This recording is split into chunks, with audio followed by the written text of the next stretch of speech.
WBCB presents Pro Wrestling Weekly. The longest-running pro wrestling radio talk show in the history of terrestrial radio. And he's obviously Michael Cole. Call in with a question or comment at 215-949-3232 or 888-922-2149. Talking wrestling. Yeah. Because that's what this show's about. That's what we've been doing for over 16 years. No. It's about sports entertainment. And now here are your hosts of Pro Wrestling Weekly, Fearon and Lucas DeSangro. Will you stop marking out over there? Sorry. Move over, kid. I'm taking your microphone. You're shallow, you know that? I'm running on 2 hours of sleep. I don't remember what the hell I do anymore. Shut up!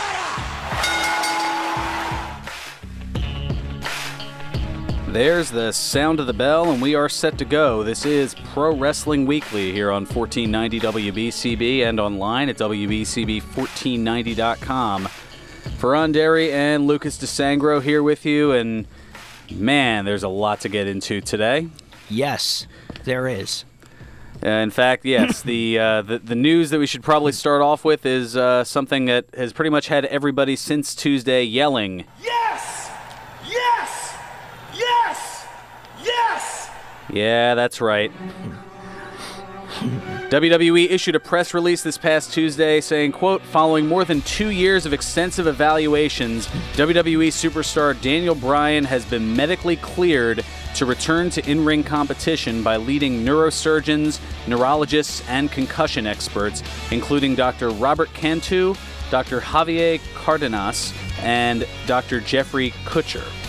Bryan underwent a full review of his medical history and received comprehensive neurological and physical evaluations independent of WWE.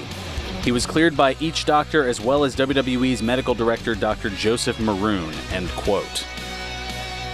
Bryan commented on Twitter after the announcement, tweeting, quote, saying goodbye to the ring was one of the hardest moments of my life, but thanks to the amazing people supporting me, I was able to keep fighting for my dream. This moment feels surreal, and I'm glad to be able to talk to you all at the beginning of SmackDown Live tonight.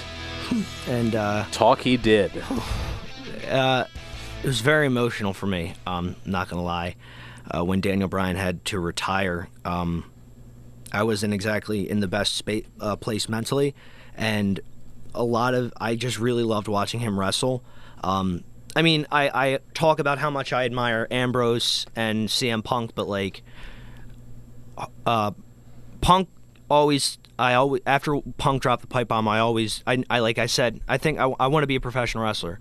But when Bryan won the title at Mania, that was when I decided I'm definitely going to do it. Like, I'm going to go for it. And yeah, seeing him back in the ring in that speech, I'm not going to lie, I teared up. Fight for your dreams and your dreams will fight for you. That was a great line. And it just, yeah, I got really choked up. And I'm really looking forward to what seeing him fire up on Sami Zayn and Kevin Owens, even if it was just for a little bit, just giving the crowd a bit of a taste. Just made me feel like I was 15 again. Just so like yesterday. Yes. No. Gosh, 5 years ago at this point now. The funny thing, though, so when 4 years ago, sorry, if we're talking about WrestleMania, 4 years ago, WrestleMania was in New Orleans, and it was the Miracle on Bourbon Street when Daniel Bryan won the title in the main event. 4 years later, he's returning to the ring, I'm assuming, at WrestleMania, another almost Miracle on Bourbon Street. It's really crazy.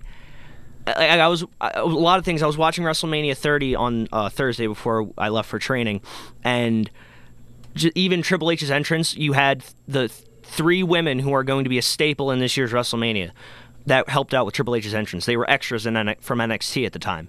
It was Charlotte, Alexa Bliss, and Sasha Banks. Charlotte's walking in SmackDown Women's Champion against Asuka. Alexa Bliss is walking in as Raw Women's Champion, and Sasha Banks is going to be in the first ever WrestleMania Women's Battle Royal. If we ignore that whole WrestleMania 25 Women's Battle Royal. Well, I mean, who won that match again? A guy. I'd sort of want to forget about that, too. And that was a Miss WrestleMania Battle Royal to commemorate 25 years of, WrestleMania.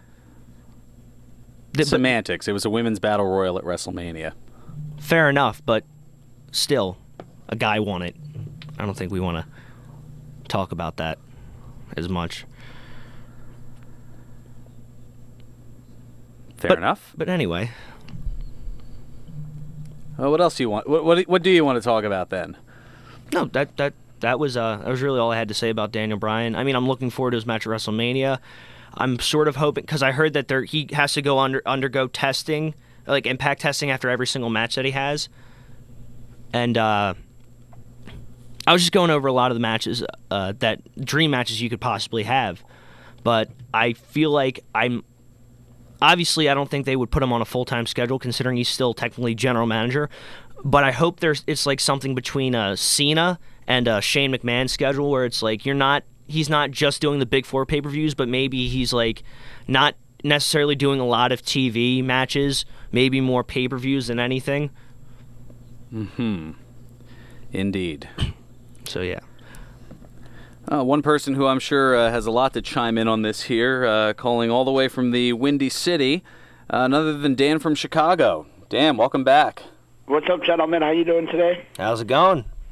Good. Well, I'm going to not bring it down a little bit, but talk some reality in this whole Daniel Bryan thing. I'm excited about it, don't get me wrong. But, Chris Benoit. Chris Benoit. That's all I got to say. I'm worried about him later on in life, because if he went through so many issues with his head, and all of a sudden, I know it took 2 years, but he's okay. I'm hoping it's a limited schedule, but the beating that he took on SmackDown was a little much, if you ask me. No, not really. I mean, let's be fair. If there was a problem, we would have heard about it by now.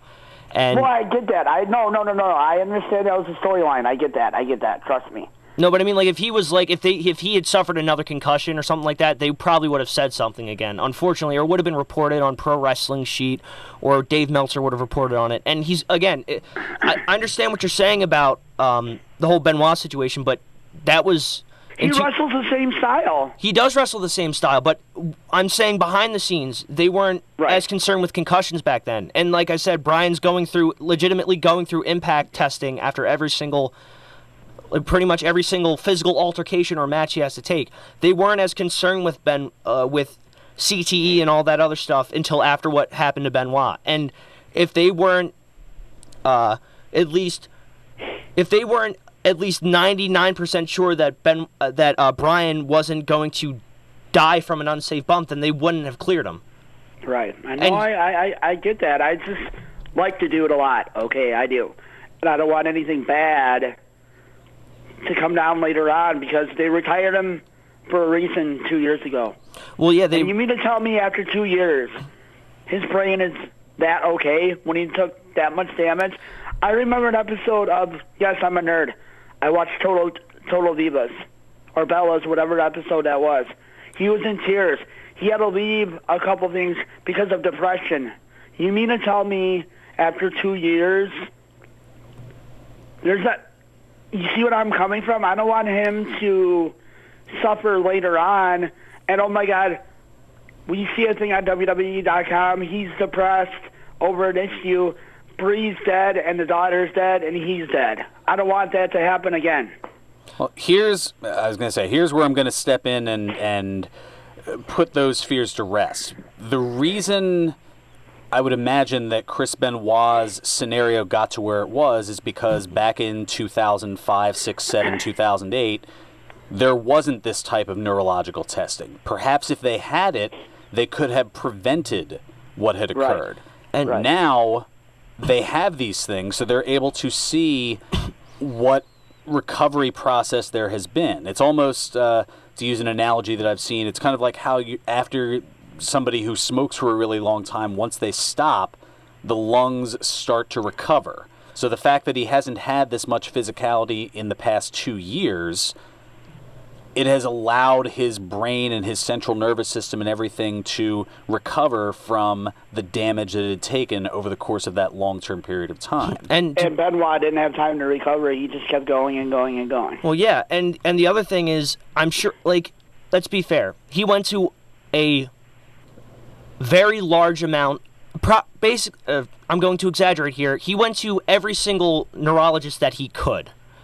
I'm pretty sure he might have missed a few, but every single neurologist he went to besides WWE's doctors cleared him. And he's made it very clear that if WWE didn't let him wrestle again, then he was going to go to Ring of Honor or go to Japan or go back to the independents. And he's one of those guys that, two things, it's better that he stay with WWE because he probably has a better chance of getting more messed up with head injuries on the indies than he would in WWE because WWE has those resources. They really have all the doctors and everything. And also WWE don't want to let him go because he could really hurt them financially if he left. He really could. He could bring away a lot of their audience. Not hurt them enough to have them go out of business, but he's popular enough where he could draw a lot of people away from WWE to watch Daniel Bryan wrestle. Mm-hmm. And it's just a smart decision on WWE's part. And it's better for Bryan that there's doctors there to say, okay, yeah, you're good after every single match. Well, obviously CM Punk didn't feel that way because he bailed because of that situation. He bailed because of a lot of situations. Yeah, I know. But one of them had to do with his health. Well, they didn't seem to care about his health back then, supposedly. Well, how much of that is sour grapes? It's hard to say. One thing that I will also mention as kind of a bit of a retort to an earlier statement is that leading up to this, yes, Daniel Bryan did wrestle a very aggressive and kind of throw caution to the wind type style. Who's to say that part of the agreement to allow him to come back is perhaps adjusting that style so that it reduces the risk of potential injury? The way he looked on SmackDown, though, it looked like he was going back to that whole, the way he was doing the Germans and the drop kicks, it seemed a little bit more aggressive, but, he could have been a little bit excited, too, that he was able to go nuts a little bit on SmackDown. But at the same time, he's also professional, and he knows that, obviously, I would hope that we're not, how there's a good example. You know how AJ Styles has been able to be considered one of the best wrestlers in the world for the past X amount of years he's been in this business? It's because he adjusted his style. Even after he left TNA, you didn't see him do the Fosbury flop. He wasn't doing the spiral tap anymore. He very rarely, because he adjusted his style. And he's still good enough to be able to do all the cool stuff that he does and not get injured constantly. Or injure anybody else. Yes. To a severe level. Do you think, though, one concussion and he's done, or do you think it won't be that drastic? If Daniel Bryan gets a concussion, I'm sure they would probably say maybe they're going to try and make. I'm sure we're not going to see the flying headbutt anymore, which I'm very happy with. We're not going to see the front drop kick off the top rope, which again also very happy with. That risks a lot of chance of a concussion. I mean, might not take as many suicide or do as many suicide dives, but that doesn't mean we're not going to be able to see the Daniel Bryan that we love because sure he leaves a few moves out, but it's still Daniel Bryan. Right. He's still going to do the yes kicks and the drop kicks and the Germans and the technical stuff and the Ring of Honor and the flips and stuff. Sorry. What do you guys think the storyline's going to be as far as the general manager position goes? Because I've heard a couple of different stories out there. Do you want me to say it, or do you want to go ahead and say it? Well, I mean, are you talking after WrestleMania? Yeah, Hogan, I've heard. So I haven't even heard anything about that, and I know apparently WWE released a statement regarding those rumors yesterday, but I'm not entirely sure. I'll look it up now. They're in negotiations with him, and he's owned up on what he said and did from the past. That's what he said. How do you guys feel about him coming back? I wouldn't have a problem with it. No. I think he ate he ate his mistake. You know what I'm saying? My thing about that whole thing too is what kind of gets me mad. Okay, yes, what he did was wrong, what he said was wrong, and that tape, he didn't even know he was being filmed, but that's another story. He wasn't even I get he's one of the biggest personalities in WWE history, I get all that. But at the time he said this, he was going through a dark stage in his life. He wasn't even with WWE at the time, and he had mentioned that, look, he had given them a heads up on this, and they still let him go. Well, because it's still, whether or not it happened in the past or not, it's sort of it's new developments, and it doesn't look good on WWE's part to keep him with the company if he was saying that. Or look at what happened to Paula Deen. She admitted to saying some stuff she shouldn't have in her past, and she lost her TV show because even if she did it a long time ago, it's still considered new news because we're just finding out about it. Right. We can go even more recently than that. Look at the controversy regarding the WrestleMania Women's Battle Royal and everything with the Fabulous Moolah. Exactly. I mean, a lot of this information, there has been whispers about it on shoot interviews and things of that nature, but this is something that is new to a lot of people, and that led to a lot of backlash. That led to a lot of fans not only contacting WWE, but contacting M&M Mars, the sponsor, that makes Snickers, and that is part of what led to the removal of Fabulous Moolah's name. Right. So and I think too, it would be kind of cool though. Not to change the subject, my bad. But as far as the general manager position goes, I think it would be kind of cool to put, because they did this with Kurt Angle last year going in the Hall of Fame. Why don't they do a thing where they put Jeff Jarrett as the GM for SmackDown, and you could have like an Angle versus Jarrett situation with the whole thing that everybody knows online with the whole, being married or whatever with each other's, Jarrett being married to Kurt Angle, but not do that storyline, but everyone knows why they put Jarrett and Angle against each other against SmackDown versus Raw. Well, here's a few reasons why I'm going to say that that's not going to happen. One, perhaps Jeff Jarrett doesn't necessarily want to be on the road that much in this stage of his career and follow that WWE schedule, because, you have to realize it's been 19 years since he's had that schedule, going back to 1999 when he was last with the company. It was just once a week, though, when you think about it. Possibly. You know what I mean? And they don't even have to do stuff. You know what I mean? But then also you have to make appearances, promotional appearances, make special appearances at events and stuff. You're not just... even at house shows, sometimes they might have the general manager make an appearance. And I'm sure, especially, what is he? He had to go to rehab for his alcoholism. Being on the road might not help that as much. True. Especially if he's, relatively back on the wagon. And at this point, I was going to say two other kind of points to that. I don't think that necessarily Jeff Jarrett or Kurt Angle want to go there again. Right. Because they've already been there with TNA already. And secondly, from WWE's perspective, even if it's something that's new to most people because they consider most people don't watch TNA, given that this is a very family-friendly product, do they really want to have to explain adultery and things of that nature to an audience that is mostly children? That would be something that they would have done 20 years ago, 15 years ago, but really even 10 years ago is when that change started to occur, and storylines of that nature just aren't done for that reason. It's something that they're trying to get away from. They have the corporate representation. They're on the stock market, the stock exchange. These are now things, they have shareholders to answer to, and that'd be something that come the next quarterly thing, somebody may ask, hey, you're catering to a lot of children. Why are you bringing up this adultery angle? Right. No pun intended. Why are you bringing this up? And, making a lot of parents have to explain an uncomfortable situation to their kids. So for all of those reasons, I don't see it going anywhere near that. Okay. Not even remotely close. Who would you guys like to see induct Jeff Jarrett? I was thinking Road Dogg, possibly. I was going to say, I would think this is a bit of a toss-up for me, because there's a few people I was saying they could have him be inducted by. Cornette, for one thing. No, not Dixie. Cornette. He obviously is old friends with Jerry Jarrett, Jeff's father, and he's known Jeff for a very long time. You could have Deborah.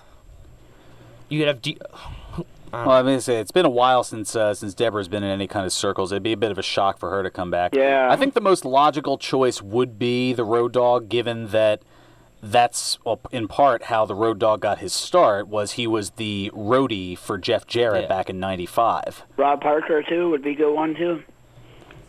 Again, I think they're not going to try and venture out to somebody who isn't necessarily around as much. Yeah, exactly. Like, they're not going to reach out for Vince Russo to induct Jeff Jarrett. It's just not. I sort of would. I mean, it would be nice to see if Cornette inducted him, because they're probably going to go with the Road Dogg, obviously, but.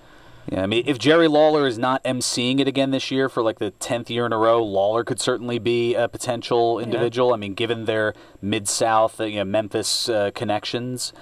And he had him on his podcast, too, a little while ago, a couple weeks ago. Sting, do you think? Maybe they don't have as much of a history, I guess, in WCW. Obviously, it'd be like a bit of a nudge, nudge, wink, wink, TNA sort of thing. But yeah, and why, if you're WWE, why do you want to do that? All of those TNA Hall of Famers are in the WWE Hall of Fame anyway, so that is it doesn't true. really matter. All they need is Gail. All they need to do is induct Gail Kim, which. And I'm sure they will. And that would be sort of hysterical. And one more thing, and I'll let you guys go. With the Cena Undertaker thing, a buddy of mine at work, we were talking about this yesterday. I brought it up. Not to even start a storyline with those two, because we know the match is never going to happen. How would you guys feel if they had a special referee, Sting, to referee that match at WrestleMania? I don't Sting really versus Taker. I don't really see the need for it.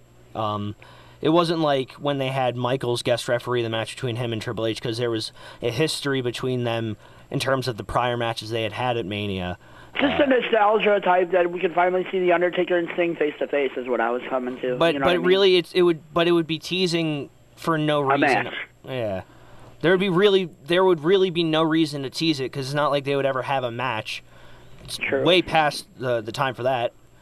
Yeah. And I mean, you get a nice little pop in the moment, but it sort of just seems unnecessary. Yeah, for long term, it makes no sense to do that. Plus, the John Cena Undertaker match on its own at WrestleMania, it stands alone. It is that spectacle. It would be the first time that they've faced each other since 2006. Right. So, and obviously, both of their careers were rather different 12 years ago. Yeah. Well, I appreciate you guys keeping me on for a little bit. Talk to you guys soon. Sounds good. Thanks so much for bye. calling in. Well, greatly appreciated here. So we are late for our first time out. As usual. Not this late, though. Oh, wow. This is, we're pretty late here. But I want to let you know that the place to get action figures, replica title belts, sports memorabilia, banners, and more is at George's Cards and Collectibles, and they've just announced another signing. Coming Sunday, April 15th at the Neshaminy Mall Sports Cards and Collectibles show, easy for me to say, from 12 until 2. Former WWE diva Jillian Hall, as well as former WWE star Justin Gabriel, and WWE Hall of Famer Sonny. George's has 3 locations for all of your cards and collectibles needs. Their original store at 7755 New Falls Road in Levittown, in the Neshaminy Mall in the movie theater wing, and their newest location in the Oxford Valley Mall on the second level next to Charlotte Roos. For more information, go to georgescollectibles.com and make sure to follow George's Cards and Collectibles on Facebook. A lot more news to get into, including a few things that were teased there. We'll talk a little Hall of Fame on the other side. Also, a little bit involving the King Jerry Lawler, as well as the aforementioned Dudleys, just to name a few. All that and more. This is Pro Wrestling Weekly here on 1490 WBCB and online at WBCB1490.com. For more than 125 years, the Philadelphia Protestant Home has been family to seniors living independently or in personal care and skilled nursing. PPH is a premier community for affordable, quality care and vibrant living. Through its Benevolent Care Fund, PPH also provides peace of mind security to eligible residents who no longer can afford their living expenses. PPH offers spacious studio 1 and 2 bedroom apartments with balcony, patio, and garden view options. Call now to schedule a tour, 215-697-8000, or visit us on the web at pphfamily.org. At PPH, we're family. There's a threat targeting America: Lyme disease. Spread by tiny ticks, this dangerous disease can cause life-changing health problems and is now more widespread than West Nile, tuberculosis, and HIV/AIDS combined. So it's time for us to target Lyme disease. That means checking for ticks when you've been outside and seeing a doctor if you experience the warning signs, which can include joint pain and flu-like symptoms. Learn how you can target Lyme disease at targetlyme.org. Brought to you by the Stephen and Alexandra Cohen Foundation and this station. He's got the Luigi death stare from Fearon, so he might have to... I didn't give you the Luigi death stare. That's not true. You're breaking kayfabe. Breaking kayfabe. I'm going to break something else during this commercial. There we go. That's what I like to see. And now, more Pro Wrestling Weekly with your hosts, Fearon Derry and Lucas DeSangro. Are we getting into that controversy again? I know how it feels, and it's not fun. Welcome back to Pro Wrestling Weekly here on 1490 WBCB and online at WBCB1490.com. Fearon Derry and Lucas DeSangro here. And speaking of controversy, we better make sure that we don't get into any anymore because we've got a new Jefe in the house. Do we really? Who's the new PD? Yeah, El Jefe Roberto moving on to greener pastures. Well, maybe not greener pastures, but a different shade of green. I was going to say, did he move to a farm upstate to be with the other dogs? Is that the way you're wording it? Well, regardless, he is moving on to future endeavors. How about that? But he wasn't future endeavored. I shouldn't throw that out there. He left on his own accord. Power. Oh, yeah, no, it's people power. But no, he's working for another radio station across the river, and it's a little closer to home for him. So I'd hate to say it, but yes, best of luck in all of your future endeavors, El Jefe Roberto. But meanwhile, coming into his place, somebody whom you, sir, are very familiar with, none other than right behind me, billionaire Ted. no way. Ted's a new Ted's a new PD? Well, not officially. It'll be official in the beginning of in a week and a half or so. You deserve it. Oh, he's you deserve it.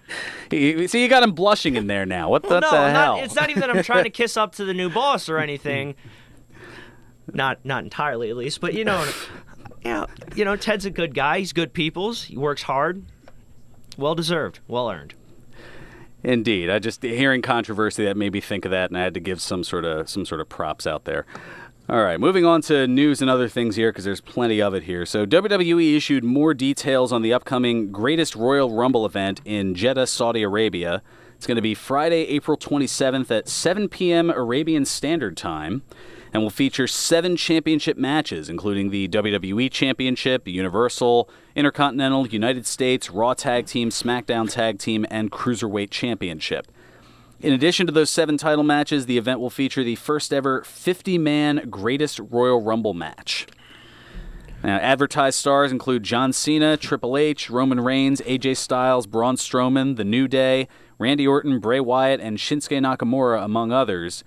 Now, is the cat being let out of the proverbial bag by advertising a Universal Championship match but not advertising Brock Lesnar? Is it possible that might be a... Give it away. That's hard to say. I mean, I would hope there's a new, Universal Champion. That way we're not on the divorced dad schedule, having the championship every 6 weeks or so.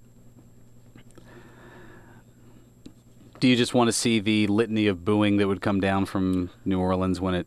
who knows? I don't really care about that. If Roman Reigns wins the title, I will certainly be satisfied, considering he, I think the champion should be on Raw every week. Well, the problem with that is you worry about overexposure, so it's a delicate balance. Maybe like 3 out of 4 weeks, Just to... But Lesnar's not even... he's more like on 1 out of 8. And even when he is there, he doesn't do anything in terms of Paul Heyman gets in the ring, he talks, Lesnar sort of bounces around on the balls of his feet. Maybe now and then he comes in, beats the crap out of someone. When Cena comes in for his sort of part-time schedule, even Jericho, he would come in and he would wrestle a match. Fair enough. Now, interestingly enough, Jerry Lawler teased on his weekly podcast that he and Jim Ross will call this Greatest Royal Rumble event. He also teased possibly entering the match itself, saying, quote, maybe we can get me off of that no-touch list just for the world's biggest Royal Rumble. What do you mean the no-touch list? Well, meaning, I mean, that given his age. I was going to say, given his age, that, and I mean, the fact that he's, he had a heart attack not too, a few years ago. I was going to say, I thought, because you said no touch list, I'm like, oh, we all know what Jerry Lawler. Being Careful, Icarus. I'm trying to be. Well, similar to how in WCW, how Bobby Heenan was on a no-touch list as far as not having any physical altercation because of his neck injuries. I wish somebody told that to Brian Pillman.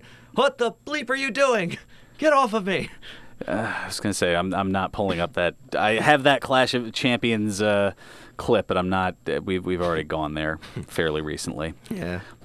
Although one place that we will go, this is fun. So WWE announced on Monday what looks to be the final member of the 2018 Hall of Fame class. That's right. Mark Henry is a member of the WWE Hall of Fame class of 2018. The ceremony will be held on Friday, April 6th in New Orleans, Louisiana at the Smoothie King Center. So the 2018 class now features Bill Goldberg, the Dudley Boys, Ivory, Jeff Jarrett, Hillbilly Jim, Mark Henry, celebrity winger Chris Rock, or Kid Rock, rather. I wish it was Chris Rock. That would be great. He's probably never done anything with WWE, but I'd still take that over Kid Rock, to be fair. Yeah, and apparently Jeff Kid Harvey Rock, as well. Man, I just had a Mike Adamle moment. I was going to say, to be fair, I don't hate Kid Rock. I just don't want him in the Hall of Fame. And Warrior Award winner J.J. Robertson. Now, Henry is still behind the scenes at WWE, and he has stated that he's not officially retired, but his full-time in-ring days are behind him. Yes. I mean, given that he's going to be 47 in June. Yeah. Sort of like the way the Big Show isn't technically retired. Well, I mean, he did kind of quietly retire. He just didn't make a big stink about it. That's what he wanted to do. Same with Jericho. A lot of those guys just want to sort of just ride off into the sunset. And not have a big send-off. Yeah. So interestingly enough, the WrestleMania 34 magazine, which was released before the announcement, listed Henry as the final member of the 2018 class. So there were some premature congratulations that were issued on Sunday and Monday. The news certainly arrived early. It did. Now here's my question. Will Mark Henry give his induction speech wearing that awesome salmon-colored jacket from 2013 when he teased his retirement and then gave the world's strongest slam on then WWE champion John Cena? That would be really funny. Of like, maybe it wouldn't it be great if Cena inducts him. Mark Henry has a salmon-colored jacket and he goes to somebody. He's like, "Nah, I'm just joking with you." Like sort of like how Teddy Long sort of faked. Faked an injury during doing the holla holla dance. One of my favorite things though was this sort of also. It sort of has to do with Henry. It also has to do with Daniel Bryan. When they did that special of like Daniel Bryan the day he had to retire, and they did that WWE 24 thing. Mm-hmm. One of my favorite moments was Mark Henry going up to Daniel Bryan. He's like, "Did you see that thing that they did? They put your head on my face with a salmon colored jacket," and they both just had a nice little laugh about it. Mm-hmm. Very funny. Nice little bit there. And speaking of the Hall of Fame, WWE announcing a couple of the inductors. Bubba Ray and Devon Dudley will be inducted by that duo that totally reeks of awesomeness, Edge and Christian. Yeah, what's up, hosers? Well, it makes sense given the history that the Dudleys, Edge and Christian, and the Hardys have had back in the late 90s and early 2000s with the WWF. Indeed. And meanwhile, they also announced that Ivory's inductor will be none other than Molly Holly. Ooh, when's she going to get inducted? That's what a lot of people are wondering, and something tells me that may be kind of passing the torch along for next year, and maybe Molly Holly will be inducted in 2019. But time will tell on that.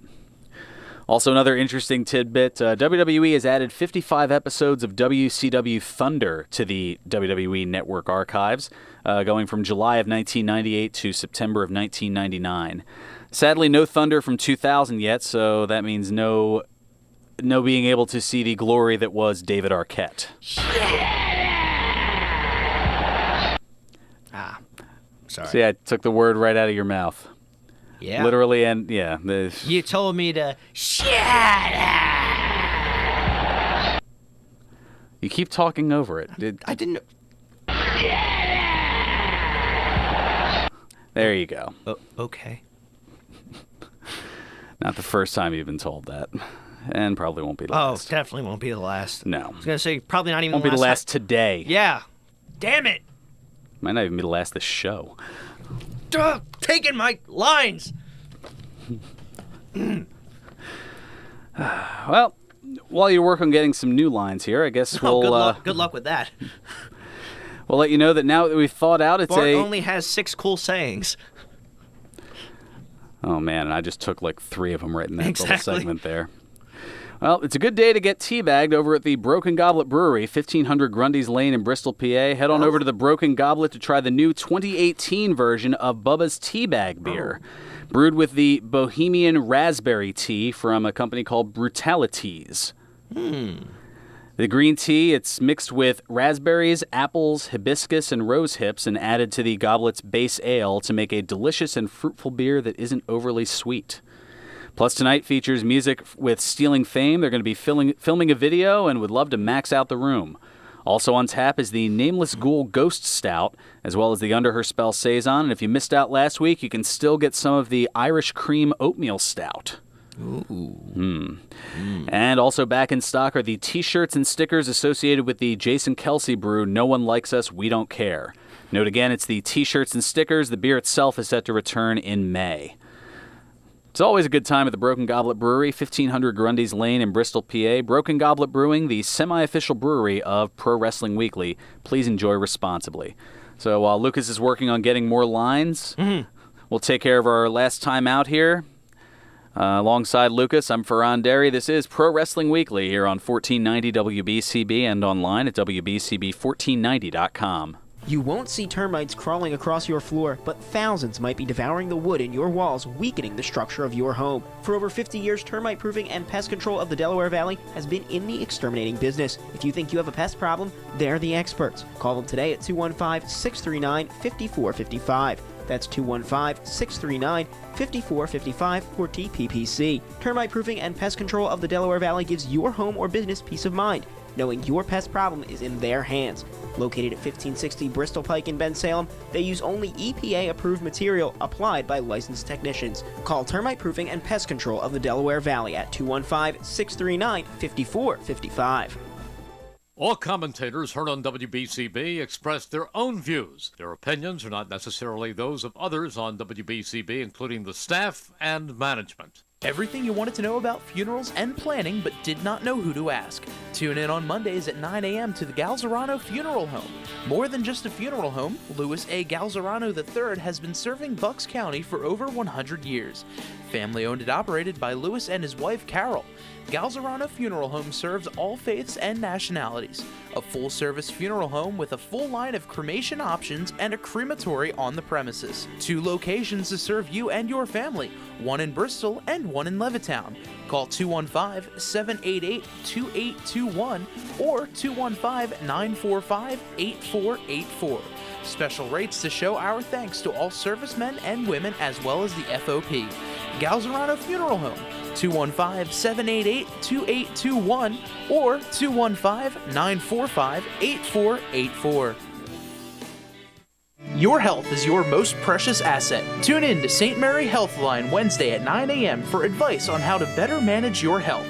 You will hear about important medical issues from the doctors and professionals across all service lines from St. Mary Medical Center. You will have the opportunity to talk or email your questions to the experts who can help you live a healthier lifestyle. St. Mary Healthline, Wednesdays at 9 a.m. It's your health. Expect more. Pro Wrestling Weekly presents Today in Wrestling History, March 24. On this date in 1991, the WWF held its WrestleMania 7 pay-per-view. In the main event, Hulk Hogan pinned Sergeant Slaughter to win the WWF Championship. On this date in 1996, WCW held its uncensored pay-per-view. In the main event, Hulk Hogan and Randy Savage defeated Arn Anderson, Ric Flair, Kevin Sullivan, Lex Luger, Meng, The Barbarian, Z-Gangsta, and The Ultimate Solution, collectively known as the Alliance to End Hulkamania, in a 2-on-8 Tower of Doom cage match. On this date in 2004, the NWA TNA held its weekly pay-per-view number 86. In the main event, the Amazing Red defeated Elix Skipper, Frankie Kazarian, Jerry Lynn, Kazunari Nosawa, and Petey Williams in a 6-way elimination match. This has been Today in Wrestling History, March 24.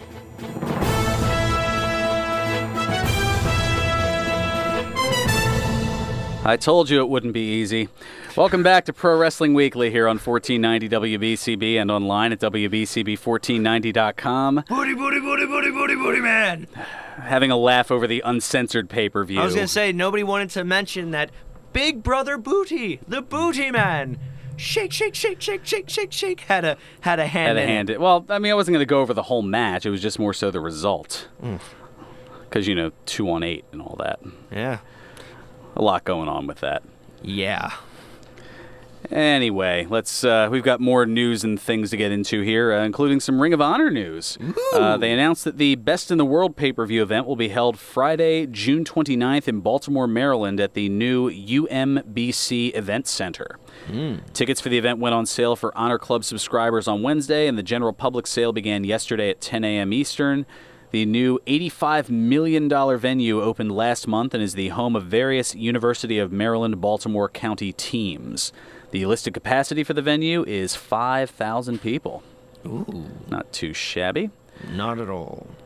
Also, this is kind of funny. WWE Hall of Famer Rocky Johnson underwent hip replacement surgery recently, and Dwayne "The Rock" Johnson, his son, noting on Instagram that his father told him that he needed a bigger vehicle due to the surgery. So The Rock posting up on Instagram, quote, "I cut my dad off and just started laughing because I knew what he was hustling for. I said, say no more, I got you. Just go down and pick out what you want. Hours later, I get this pic." And it's a picture of him next to a Cadillac Escalade, which Rock gladly covered the cost of. I love The Rock. Good times. And this should be interesting, at least in terms of the gridiron battle. It looks like a new challenger is entered along the declaration of... Ladies and gentlemen, this is the XFL! That's right. Vince McMahon's former XFL partner, Dick Ebersol, is part of a group that will launch a rival football league called the Alliance of American Football. You have got to be kidding me. The Alliance? The Alliance of American Football. No, I'm calling it the Alliance. Of all things. Of all things. Oh, boy. Yeah, Ebersol's son Charlie and a group of investors are launching the league in 2019 and have already struck a broadcast deal with CBS Sports. Dick Ebersol will serve on the league's board of directors. Now, if the name Charlie Ebersol seems familiar, it's because he made the ESPN documentary on the XFL that was called This Was the XFL. I was going to say, you know how when the XFL started, they had Opie and Anthony covering certain games? I wonder if they're going to, Anthony's going to side with one and Opie's going to side with the other now that they're not together anymore. I'd be intrigued by that. That would be actually really funny. Meanwhile, Jim Norton's just kind of stuck dealing with both. No, he's with Sam Roberts. Oh, okay. So he's just a neutral party then. Yeah. Oh, so then you have to go with Vince. I see what you're saying. Oh, yeah, fair. Well, that too, Sam Roberts and, yeah, exactly. That would be cool. Sam Roberts shows up in a burgundy suit again. Let's not get into that. Oh, sorry. Touchy subject. Stealing my gimmick, man. What the... Anyway, one can't help but wonder if the original plan was for the documentary to lead to a new XFL with Vince and the Ebersols working together. Either way, there hasn't really been any buzz about the XFL since Vince's online press conference, although we've had our little fun with it here. The rival league is beating him to the punch with a television deal and starting a year earlier than the XFL's 2020 relaunch. Interesting. Quite. And WWE announced that as far as the WrestleMania Women's Battle Royal, that there will be a guest ring announcer, none other than Lillian Garcia, making a comeback. Ooh. She tweeted yesterday, quote, "Words can't describe how honored and excited I am to be hosting the first ever WrestleMania Women's Battle Royal. To be back with the very talented WWE female superstars and all of you, the WWE Universe, is priceless. Can't wait to see you all." Good to hear. Yes. It's always good to hear Lillian Garcia. And I wonder if she'll perform the anthem, too, because damn, she is good at that. Yeah, she can sing. She can belt out a tune. She most certainly can. And also, I guess a somewhat personal note here. I want to let you know that the MFPW returns to the world-famous Monster Factory at 541 Mancho Avenue in Paulsboro, New Jersey on April 7th for Not Chasing Mania. So many are expending excessive money that they don't have to head to New Orleans. Just be smart and see great wrestling action without the flight, hotel, Uber, and more on Saturday, April 7th at the MFPW Arena, 541 Mancho Avenue in Paulsboro, New Jersey. Plus, Factory Fridays returns this Friday, March 30th, where Ring of Honor star and Supersonic champion Delirious defends his title against Soriano. Also, Hyena Hex puts the MF Network Championship on the line against a mystery opponent. Also, Tag Team Champions Unstable face Primal Fear in a no-disqualification Falls Count Anywhere match. All that and more. Come see what the hype is about, as the Monster Factory and the MFPW were featured not too long ago in a BBC America story on how to become a professional wrestler. Make sure to check out the MFPW and all things Monster Factory on Facebook, YouTube, Twitter, and Instagram, plus at monsterfactory.org.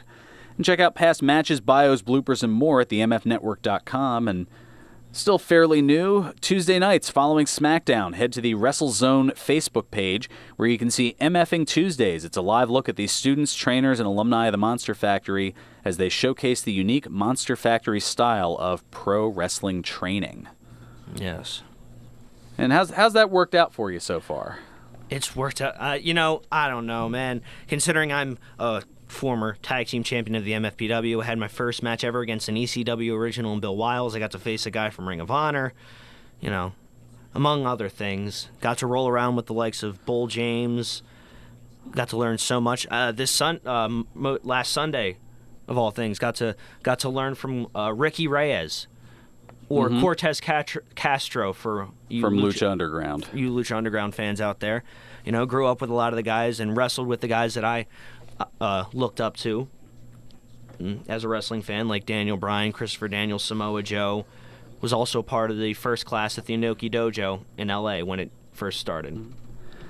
Well, I had more meant, how's the MF and Tuesdays working out for you? But, that was all a lot, too. Training in general. Thought you wanted me to sell the place. My bad. No, but please, you don't need me to ask you to put yourself over. I wasn't putting myself over. I was more putting over the opportunities I've been given since starting at the Monster Factory. So that's putting over the opportunities that you've gotten, which is putting yourself over.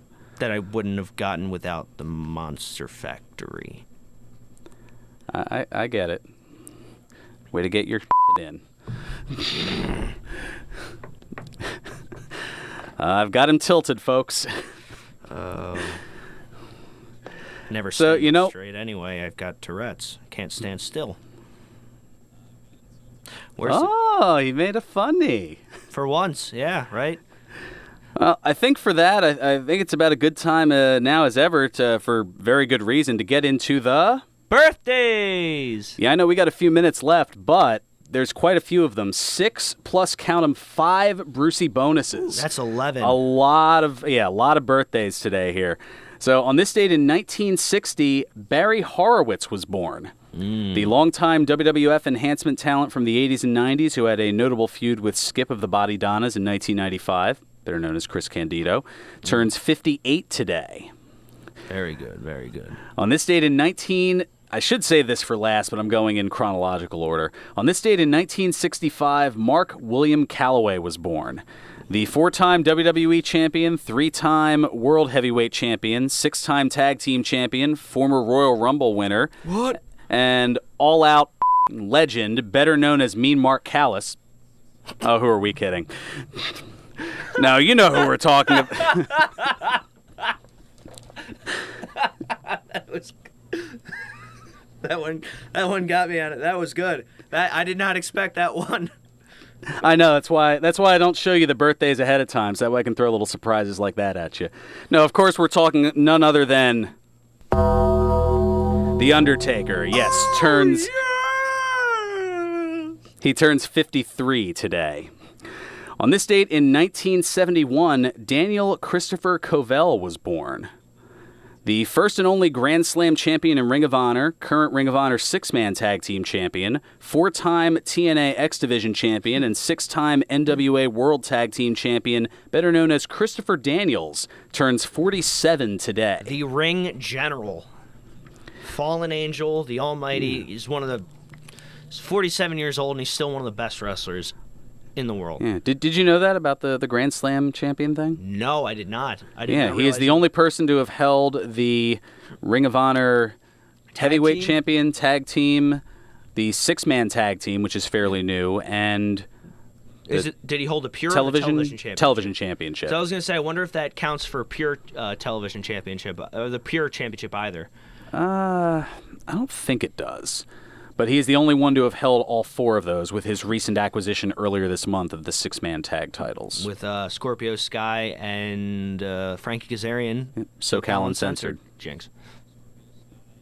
Sorry. Fortunately, I'm censored for another 4 minutes and 10 seconds here.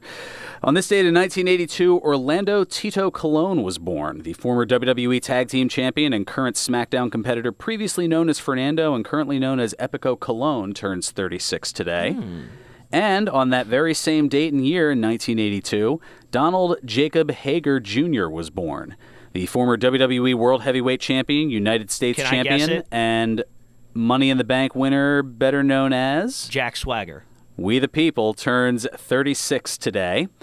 And on this date in 1985, Catherine Joy Perry was born. The wrestler, actress, and manager, best known as the ravishing Russian Lana, turns 33 today.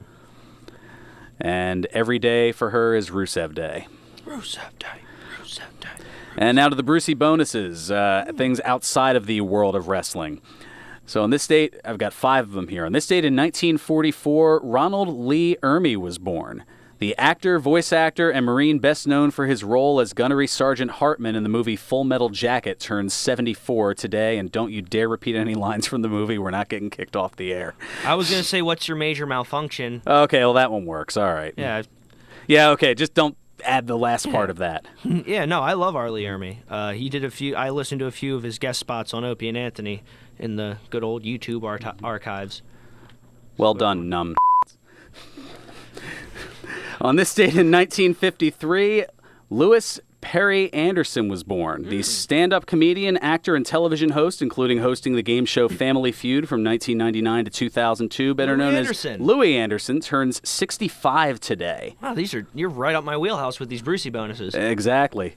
On this date in 1960, Kelly LeBrock was born. Okay, now you lost me. The actress and model known for movies Hard to Kill and Weird Science, and as Ric Flair would say, she was all the way live in Weird Science. Woo! Yeah, oh yeah.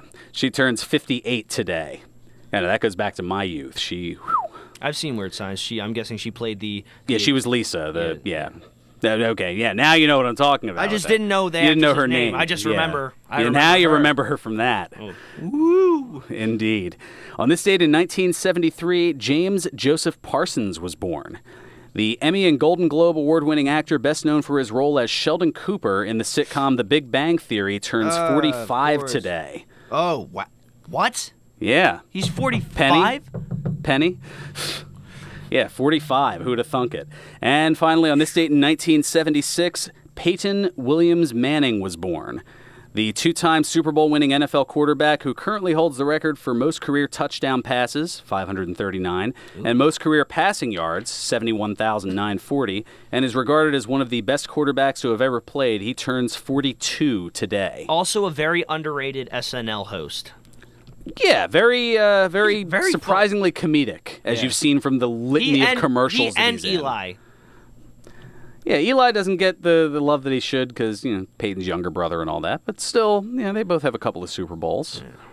It's just, Manning has all the other statistics and whatnot, that being Peyton. So, yeah, I say that and I realize, there's 2 different Mannings. That have a lot of statistics. Exactly. Most of them being Super Bowl wins. Anyway, that's going to do it for us. Heading on over to Northeast Philly in a little bit for some Chikara Hour of Power action. Yes. Should be some fun times, to say the least, over, Make sure you get a Chikarmy membership if you haven't already. Anyway, that's going to do it for us. Play us out, Nutsy. 1 o'clock and all's well.